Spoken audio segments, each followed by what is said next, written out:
Well, as you can see, I joined Rotary later in my life after a 32-year career in international development and another 20 years volunteering after I retired.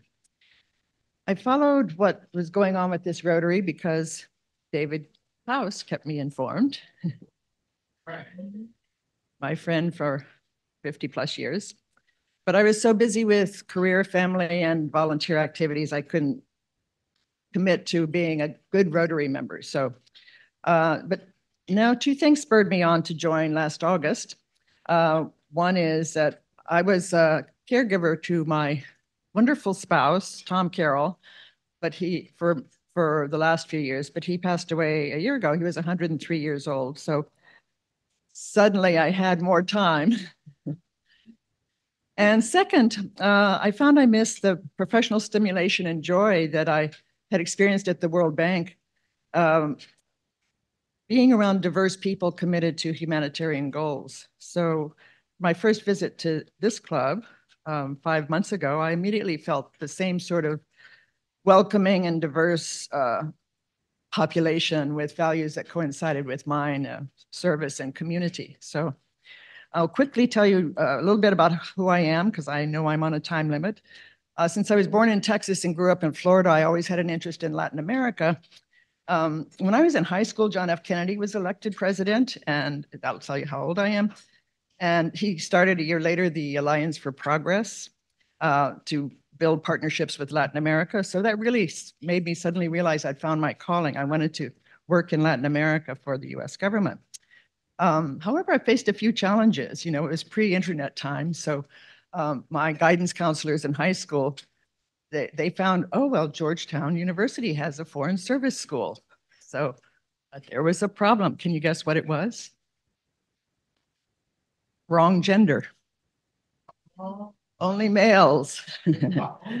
No comment about Rotary's similar decisions, no, but anyway, serendipitously, it's a whole other story I would love to tell you, but I did find out about the School of International Service at American University, which had recently opened. So I ended up going there for my BA.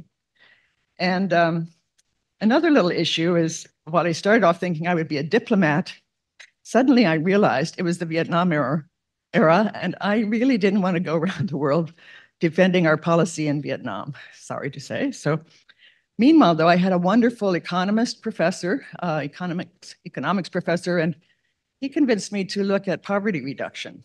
So I ended up studying that and fortunately got a job at USAID right after graduation. I ended up there for 11 years, and I worked in Argentina, Uruguay, and Nicaragua as part of my assignments. I really loved it. But in the middle of that career, I left to get a master's degree at Princeton, which is where I met David. So after I got my master's, I was still with AID. I got assigned to Nicaragua after a terrible earthquake there. And so I just hopped in my car in New Jersey and drove to Nicaragua. Because you really needed a car at that time. There was no downtown left, no public transport, but anything like that. So that was one of the many, many stories I could tell. But when AID wanted to assign me to El Salvador, though, that was when they were having a civil war, and there was AID money at the time was only going, you're going to see something about my values here. That was going to politics and not to development. So luckily, I had an opportunity to switch to the World Bank at that time, and that's when I moved over there. While I was there, I worked on Latin America, East Asia, and African affairs. And I really, again, this is what influenced me, I think, to want to come here. I just loved being with those teams that were diverse, multinational, very talented. On the other hand, lots of travel and 11-hour days.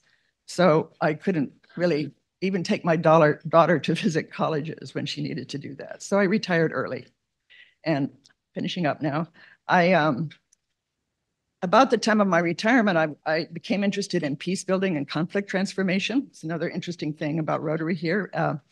And I was able to audit some classes and start to apply that new knowledge by joining the boards and doing direct service with many nonprofits, including two of my favorites, La Clínica del Pueblo and Margaret McNamara Education Grants, which support women from developing countries.